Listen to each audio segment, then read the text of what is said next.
It's Wednesday, May 1st, 2024, episode 1. You're listening to From a Distance. I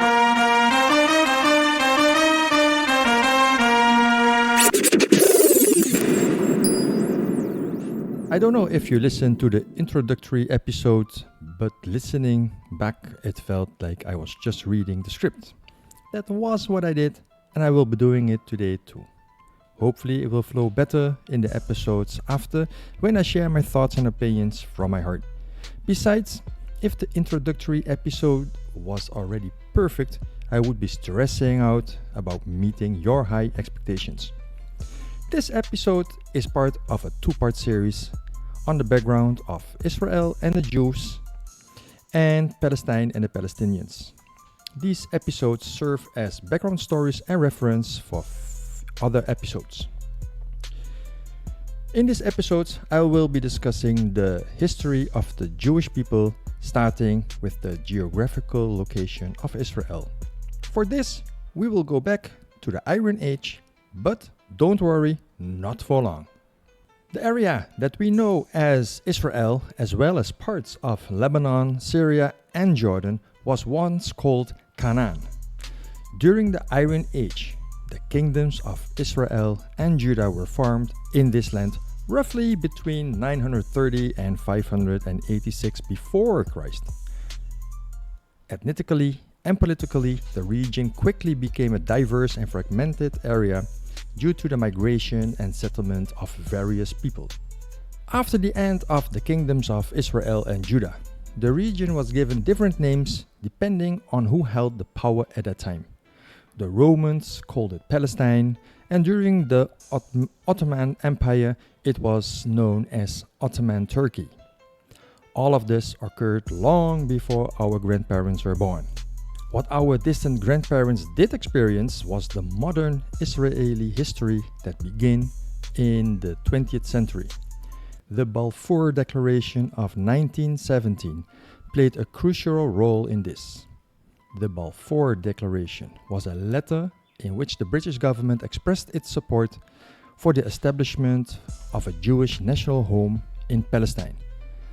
Zionists who sought self-determination for the Jewish people and the establishment and preservation of a Jewish state in the land of Israel were seen by the British government as European colonists who could occupy Palestine under British protection.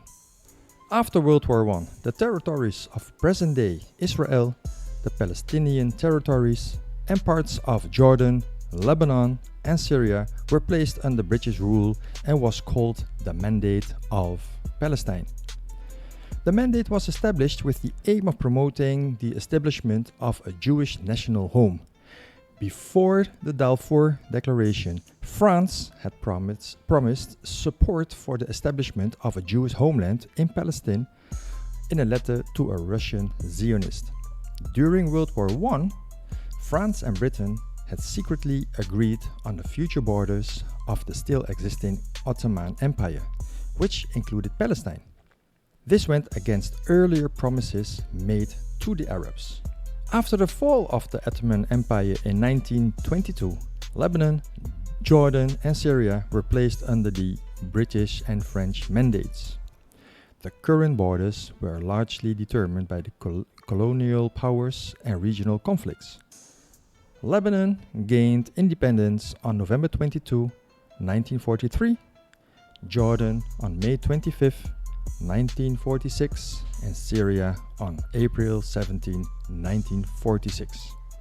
Shortly after World War II, on November 29, 1974, the United Nations General Assembly approved Resolution 181, also known as the UN Partition Plan for Palestine.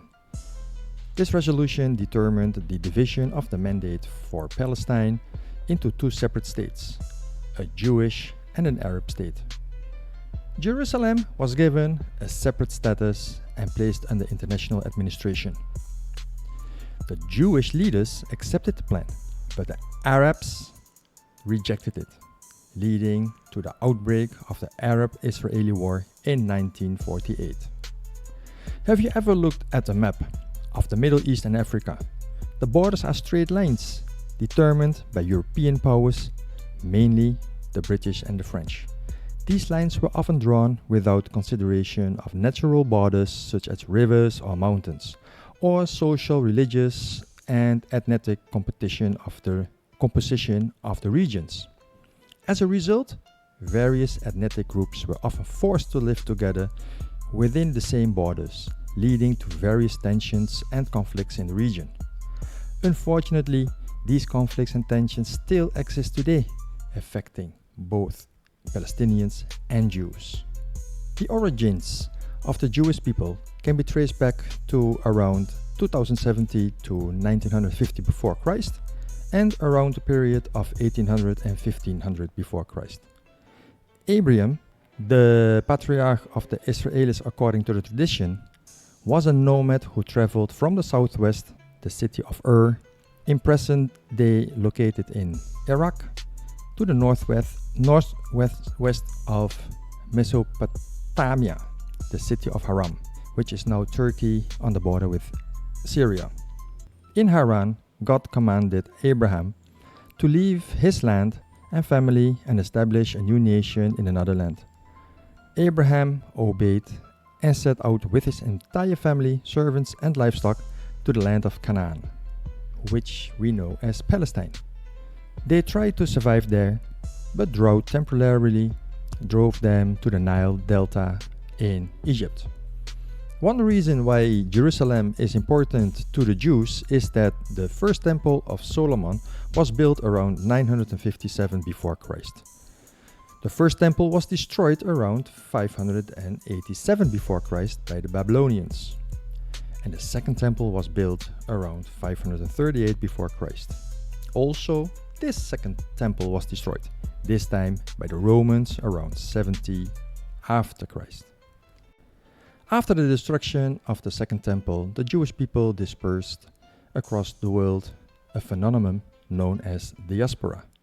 The Islamic Dome of the Rock and the Al-Aqsa Mosque were later built on the site of the second temple, which is known as the Temple Mount in Jerusalem.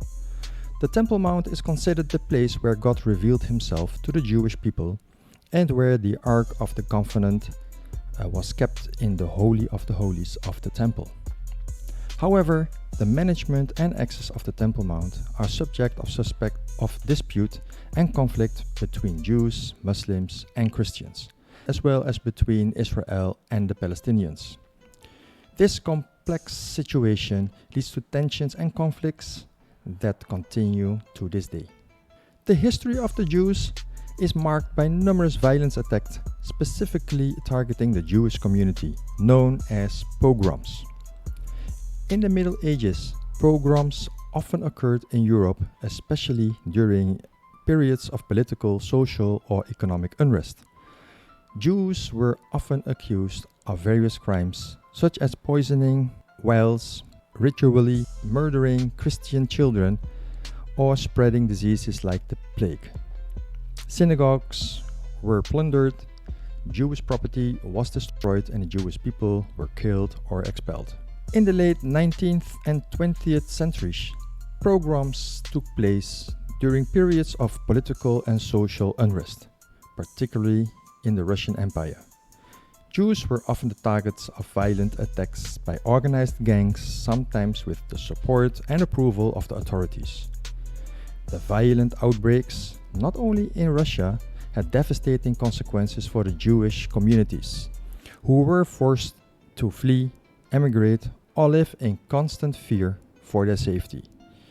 These periods of violence contributed to the Jewish diaspora and the search for safety and stability elsewhere. The word diaspora refers to the desperation of a population group outside their original and traditional area of settlement, often as a result of forced migration, expulsion, or voluntary emigration. Everyone should be familiar with the Holocaust. The Holocaust refers to the systematic genocide that took place during World War II under Nazi German regime. During this period, more than 7 million Jews, Roma, disabled people, homosexuals, political dissidents, and minority groups were systematically murdered. The Holocaust is of crucial importance of the Jews for several reasons. Firstly, it's one of the greatest tragedies in the history of Jewish people. It is an attempt at a total annihilation of the Jewish people based on racist ideologies and hatred.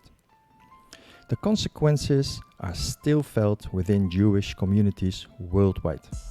Moreover, the Holocaust had a profound impact on the Jewish collective memory and identity. It served as a reminder of the vulnerability of the Jewish community and the importance of preserving Jewish culture, traditions, and history. It also strengthened the Jewish determination to survive and strive despite attempts at extermination. The events of October 7, 2023, the attack by the Palestinian Hamas against the Israeli people, have also left deep wounds. On that day, Hamas fired thousands of rockets from the Gaza Strip to Israeli locations in the border area and at major cities of Tel Aviv and Jerusalem. Hundreds of Palestinians breached the border with Israel and committed massacres in the border area, killing at least 1,300 civilians and military personnel. An estimate of 200 to 250 people were kidnapped and taken to Gaza. Hamas stated that the attack was a response to the violence of Israeli settlers, the blockade of the Gaza Strip, the desegregation of the Al-Aqsa Mosque in Jerusalem, as well as the atrocities committed against the Palestinian people by the Israeli side in recent decades. Once again, the Israelis, but mainly the Jews, felt the insecurity and uncertainty about the survival of their people. I realize that there is much more to tell in detail. I may have overlooked or insufficiently highlighted crucial events in the eyes of Jews. My goal is to provide a picture of the Jewish people who have always been in search of finding their place, their piece of land where they could settle and live in peace. While writing a conclusion, the following comparison came to my mind.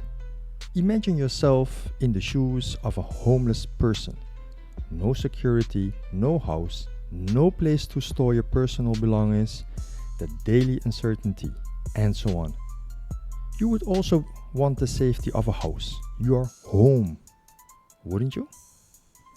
In the next episode, I will discuss Palestine and the Palestinians. Thank you for listening to this episode about Israel and the Jewish people and the many struggles and conflicts they have experienced. I hope you have learned a lot and gained a better understanding of the complex situations in the region. If you have any comments or think that I have missed something important, please let me know. I'm always open to feedback and I'm curious about the thoughts of my listeners. To make sure that you don't miss future episodes, subscribe to my podcast in your favorite podcast app or subscribe on my YouTube channel. Also, don't forget to give likes and share the podcast with family, friends, and colleagues to introduce them to this important information. Thank you again for listening, and until the next episode.